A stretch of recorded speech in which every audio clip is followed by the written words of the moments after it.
जय हिंद जय भारत दोस्तों आज के इस वीडियो में हम पद्म अवार्ड के बारे में बात करेंगे। दोस्तों हाल ही में भारत के राष्ट्रपति श्री रामनाथ कोविंद जी ने 119 को पद्म अवार्ड से नवाजा है, जिसमें 7 पद्म विभूषण, 10 पद्म भूषण और 102 पद्मश्री लोगों को नवाजा गया है। तो इस वीडियो में हम जानेंगे जो ये पद्म अवार्ड के जो 3 पार्ट है, पद्म विभूषण, पद्म भूषण और पद्मश्री, ये तीनों अवार्ड क्या है और किनको ये अवार्ड दिया जाता है, इसके लिए किस क्षेत्र के लोगों को ये अवार्ड दिया जाता है, कब से ये शुरुआत हुआ और जिनको दिया जाता है उनकी चयनित कैसे किया जाता है, इस सब के बारे में इस वीडियो में हम जानेंगे। तो चलिए दोस्तों वीडियो को स्टार्ट करते हैं। दोस्तों जैसा कि मैंने बताया कि पद्म अवार्ड के 3 पार्ट होते हैं, पद्म विभूषण, पद्म भूषण और पद्मश्री। तो सबसे पहले हम पद्म विभूषण के बारे में जान लेते हैं। दोस्तों पद्म विभूषण भारत का दूसरा सबसे बड़ा नागरिक सम्मान पुरस्कार है, जो देश के लिए बहुमूल्य योगदान के लिए दिया जाता है।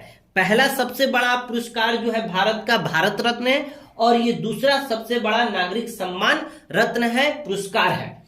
ये किसी भी क्षेत्र में कला, समाज सेवा, लोक कार्य, खेलकूद, व्यापार, उद्योग, विज्ञान, इंजीनियर, डॉक्टर, चिकित्सा, साहित्य, शिक्षा, विभिन्न क्षेत्रों के संबंध में यह पुरस्कार दिया जाता है, जो बहुमूल्य योगदान के लिए दिया जाता है। पद्म विभूषण यह किसके द्वारा दिया जाता है, तो राष्ट्रपति के द्वारा ये अवार्ड दिया जाता है और इसकी शुरुआत 1954 ईस्वी से हुआ और हर एक 26 जनवरी से पहले संध्या को यह नाम की घोषणा की जाती है कि किनको इस बार की पद्म विभूषण या पद्म अवार्ड दिया जाएगा।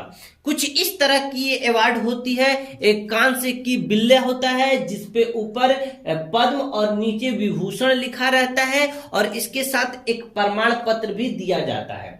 और यह जो अवार्ड है विदेशी को भी दिया जाता है। इस बार की जो 7 प्राप्तकर्ता है पद्म विभूषण, उसमें एक जापान के भी हैं जिनका नाम है शिंजो आबे, जो जापान के प्रधानमंत्री रह चुके हैं, उनको ये अवार्ड मिला है। तो जो 7 प्राप्तकर्ता हैं पद्म विभूषण का, उनका लिस्ट आपको स्क्रीन पे दिखाई दे रहा है, यहां से आप स्क्रीनशॉट ले सकते हैं याद के लिए।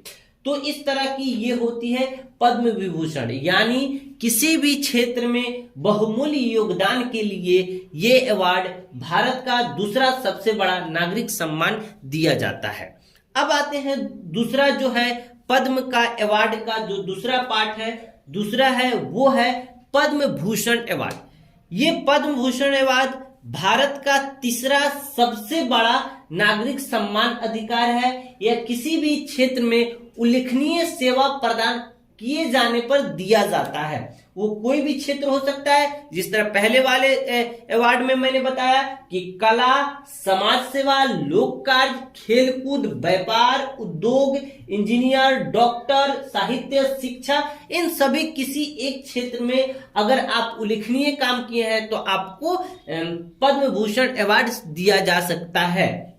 ये भी राष्ट्रपति के द्वारा ही दिया जाता है और इसकी भी शुरुआत 1954 ईस्वी में ही हुआ, क्योंकि पद्म का शुरुआत ही, पद्म अवार्ड का शुरुआत ही 1954 ईस्वी में हुआ और ये पद्म अवार्ड के ही ये तीनों पार्ट हैं। तो इस तरह ये जो पद्म भूषण अवार्ड भी है वो भी 1954 से ही शुरू हुआ और इसकी भी जो घोषणा होती है वो 26 जनवरी से एक दिन पहले जो संध्या होती है, यानी शाम की समय, इसकी घोषणा की जाती है कि किनको पद्म भूषण अवार्ड दिया जाएगा। कुछ इस तरह की ये पद्म भूषण अवार्ड होती है।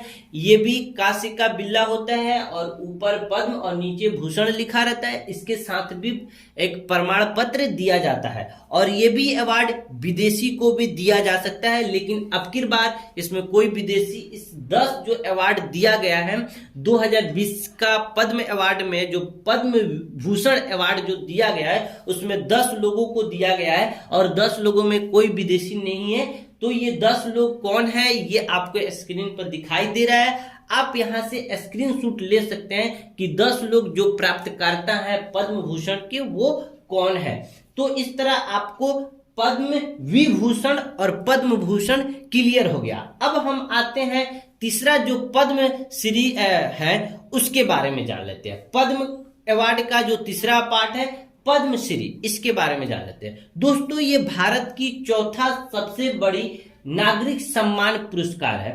यह अवार्ड उन लोगों को मिलता है जो किसी विशेष क्षेत्र में प्रमुख योगदान दिए हैं। वो कला के क्षेत्र में हो सकता है, समाज सेवा के क्षेत्र में, लोक कार्य के क्षेत्र में, खेल कूद के क्षेत्र में, व्यापार के क्षेत्र में, उद्योग के क्षेत्र में, विज्ञान के क्षेत्र में, इंजीनियर के क्षेत्र में, चिकित्सा के क्षेत्र में, साहित्य के क्षेत्र में, शिक्षा के क्षेत्र में, किसी विशेष क्षेत्र में अगर वो अपना प्रमुख योगदान दिए हैं तो उन्हें मान्यता प्रदान के लिए यह अवार्ड पद्मश्री अवार्ड दिया जाता है। और ये केवल भारतीय नागरिकों को ही ये अवार्ड दिया जाता है, ये विदेशी को नहीं दिया जाता है। तो इस तरह एक कॉमन निकलता है कि पद्म विभूषण विदेशी को भी मिलता है, पद्म भूषण विदेशी को भी मिलता है, लेकिन पद्मश्री विदेशी को नहीं दिया जाता है, केवल भारतीय नागरिक को ही पद्मश्री दिया जाता है। तो अब की बार की जो 102 पद्मश्री प्राप्तकर्ता हैं उनकी लिस्ट आपको दिखाई दे रहा है। ये है 102 पद्मश्री प्राप्तकर्ता, जिसमें अदनान सैमी भी हैं, कंगना रनौत भी हैं और भी हैं जो 102 हैं। सभी का नाम लेना पॉसिबल नहीं है, आप यहां दिखाई दे रहा है, आप यहां से स्क्रीनशॉट ले सकते हैं। ये भी कुछ इस तरह की ये पद्मश्री अवार्ड होती है, मिली जुली होती है, थोड़ा सा बस रंग की फर्क होती है, कलर की फर्क होती है। तो दोस्तों इस तरह ये भी राष्ट्रपति के द्वारा सम्मानित किया जाता है, नवाजा जाता है, और ये भी 1954 ईस्वी से इसकी शुरुआत हुई। तो यहाँ पे 119 लोगों को पद्म अवार्ड दिया गया है, जिसमें 7 पद्म विभूषण, 10 भूषण और 102 पद्मश्री से नवाजा गया है लोगों को, और जिसमें 19 औरतें थी यानी महिलाएं थी, और एक ट्रांसजेंडर है जिसका नाम है मजम्मा जुंगती। आप उनकी कुछ अलग अंदाजा देखे होंगे सोशल मीडिया पे कि राष्ट्रपति को कुछ अलग अंदाजा में उनकी स्वागत की है और उनकी नजरें उतारी हैं।